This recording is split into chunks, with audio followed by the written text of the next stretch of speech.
আমি যদি কোনোদিনও বিয়ে করি যেন এত সুন্দর শাশুড়ি পাই।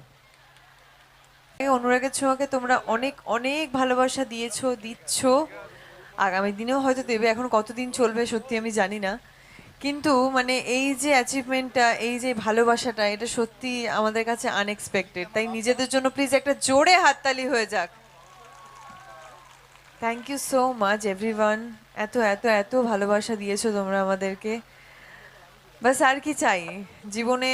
হয়তো এটাই চেয়েছিলাম যে ফার্স্ট লিড প্রজেক্ট যেটা হবে আমার, এটা আমার আমার কেরিয়ারে ফার্স্ট লিড হিরোইন হিসেবে ফার্স্ট প্রজেক্ট এটা। তো এখানেই এত এত ভালোবাসা পেয়েছি মানুষের কাছ থেকে। 3 বছর ক্রস করে গেল জাস্ট, মানে চোখের পলক ফেলেছি, 3 বছর ক্রস করেছি এমনটা নয়। অনেক স্মৃতি, অনেক কিছু তার মধ্যে রয়েছে, অনেক অনেক গল্প রয়েছে তার মধ্যে। আর বাস পেরিয়ে গেল 3 বছর, তার মধ্যে তোমাদের প্রচুর ভালোবাসা আছে, সাপোর্ট আছে, আশীর্বাদ আছে। এরকম ভালোবাসাটা পাবো তো আগামী দিনে? একদম। প্রশ্ন তো নিশ্চয়ই আছে দীপার কাছে, হ্যাঁ? প্রশ্ন আছে তো? ডায়লগ বলবো? এটা প্রশ্ন? আচ্ছা, খুব সুন্দর। আচ্ছা, আমার নাম কে কে জানো এখানে? দাদা, ওটা ক্যারেক্টারের নাম, আমার অরিজিনাল একটা নাম আছে, ওটা জানতে চাইছে। যেটা যেটা মা বাবা দিয়েছে আর কি। হ্যাঁ, কে কে জানো এখানে? আচ্ছা, যারা যারা জানে না তাদেরকে বলে দিই, আমার অরিজিনাল নাম স্বস্তিকা ঘোষ। আর কোনো প্রশ্ন আছে? হ্যাঁ, প্রশ্ন আছে। তোমার প্রশ্ন আছে নাকি অডিয়েন্সের হয়ে তুমি প্রশ্ন না না, করবে? মানে ওরা তো আমায় এনেছে, আমার আচ্ছা প্রশ্নগুলো আগে লিখে দিয়েছে আর কি। আচ্ছা। প্রথম প্রশ্ন হচ্ছে, আমাদের সব থেকে জনপ্রিয় অভিনেত্রী, মানে একদম সত্যি বলছি, বাংলাকে যিনি প্রমোট করছেন টলিউডের বুকে দাঁড়িয়ে, সেই হচ্ছে দীপা মঞ্চে দাঁড়িয়ে, মানে আমাদের স্বস্তিকা ঘোষ। দীপাকে কি শাশুড়ি হিসাবে মানাচ্ছে আপনাদের সবার? হ্যাঁ, আমি হেরে গেছি। ডেফিনেটলি না মানালে এখনো অবধি স্লট লিড করছি টিআরপিতে। অনেকগুলো দিন হয়ে গেছে শাশুড়ি, মানে শাশুড়ি হিসেবে বলাটা ভুল, এখনো অবধি শাশুড়ি জায়গাটা এখনো যায়নি, মানে মা হিসেবে অনেক দিন ধরেই তো আছি। ভগবানের কাছে প্রার্থনা করি আমি যদি কোনোদিনও বিয়ে করি যেন এত সুন্দর শাশুড়ি পাই। বাবা।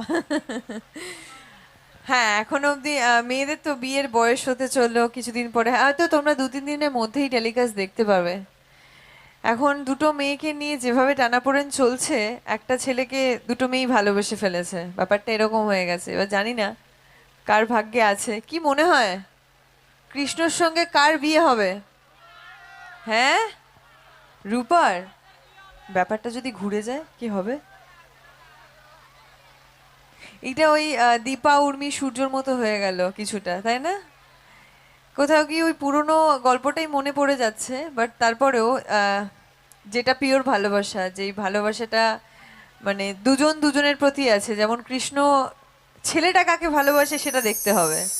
তো সেটাই আমরা মানে দীপা সেই পক্ষেই হয়তো মেবি যাবে, যাওয়াটা উচিত।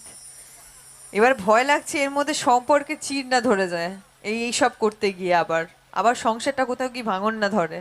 ওটাই তো ভয়ের, আলটিমেটলি ওটাই হয় প্রত্যেকটা মুহূর্তে। দীপা সবকিছু সামলাতে যায়, আবার সবকিছু কোথা থেকে ভেঙে চুরে একাকার হয়ে যায়, আবার আমাকে সবকিছু আবার প্রথম থেকে জোড়া লাগাতে শুরু করতে হয়, ব্যাপারটা এরকম হয়ে যায়। তো সেটা যেন না হয়। মিশকা, মিশকার টপিকে আসছি। মিশকাকে কার কার ভালো লাগে? তো কার কার ভালো লাগে একটু হাত তোলো তো দেখি। ওই দেখো, ওই দিক থেকে হাত তুলেছে, মিশকাকে ভালো লাগে। মিশকাকে তার মানে মিস করা হচ্ছে, তাই তো? ভালো লাগে? ভালো লাগে না? ভালো না লাগার কারণ? হ্যাঁ, সংসার ভাঙনের একটা, সংসার ভাঙনের একটা দিক বলতে পারো মিশকা। মানে মিশকা দীপার জীবনটা জাস্ট শেষ করে দিয়েছে, তাই না? কতবার করে ডিভোর্স হলো, কতবার করে বিয়ে হলো ওর চক্করে, মানে এটা আমি হয়তো গুণে শেষ করতে পারবো না। আর কতবার করে, মানে জাস্ট সবার জীবনে, মানে সেনগুপ্ত বাড়ির প্রত্যেকটা জীবনেই একটা মানে সব থেকে বড় ভিলেন যদি কেউ হয় সেটা হচ্ছে মিশকা, তাই না? একটাই নাম মনে পড়ে আমার সব সময়।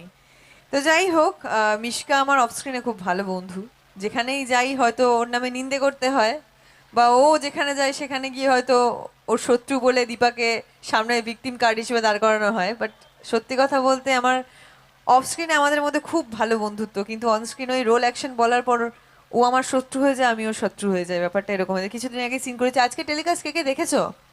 দেখা হয়েছে?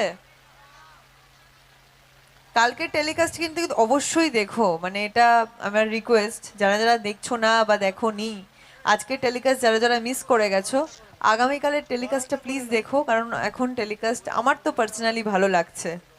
যারা যারা দেখা বন্ধ করেছে তাদেরকে আমি রিকোয়েস্ট করব না, কিন্তু হ্যাঁ এখন ভালো লাগছে, এখন আমার মানে কাজ করেও মনে হচ্ছে যে হ্যাঁ ঠিকঠাক যাচ্ছে, গল্পটা একটা রাস্তায় আবার নিয়ে আসতে পেরেছি আমরা সবাই মিলে।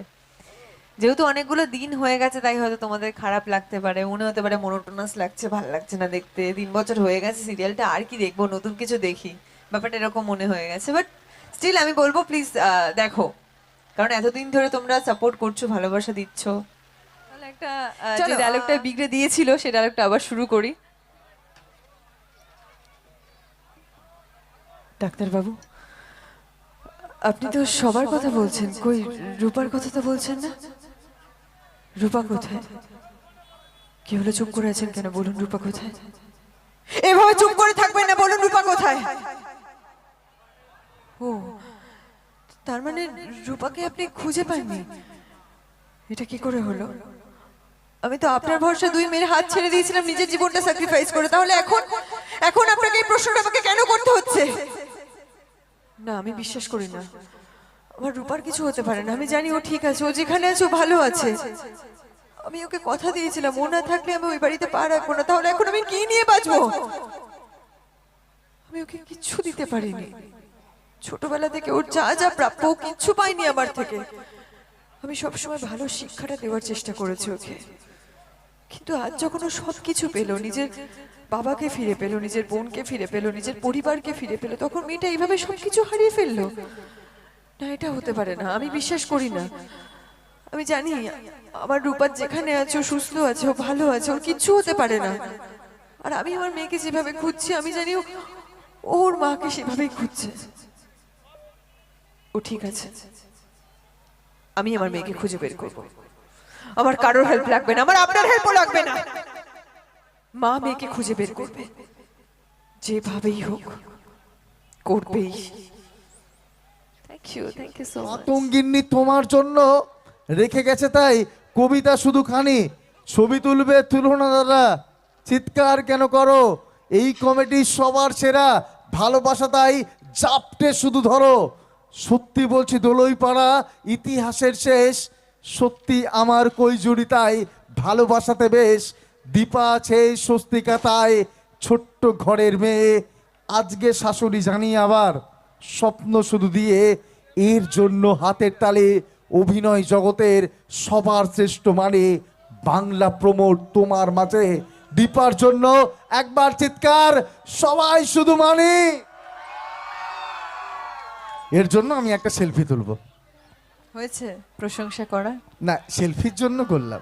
বাট হ্যাঁ দীপা প্রশংসনীয়, স্বস্তিকা কতটা প্রশংসা পাওয়ার যোগ্য আমি জানি না, বাট দীপা তো ডেফিনেটলি, কারণ দীপার যে যুদ্ধটা 3 বছর ধরে, এটা অনেকটা লং একটা জার্নি, তো এটা আমার কাছে তো অনেক বড় প্রাপ্তি যে আমি দীপার মতো একটা চরিত্র প্লে করতে পারছি, তাই প্লিজ দীপার জন্য একটা জোরে হাততালি হয়ে যাক।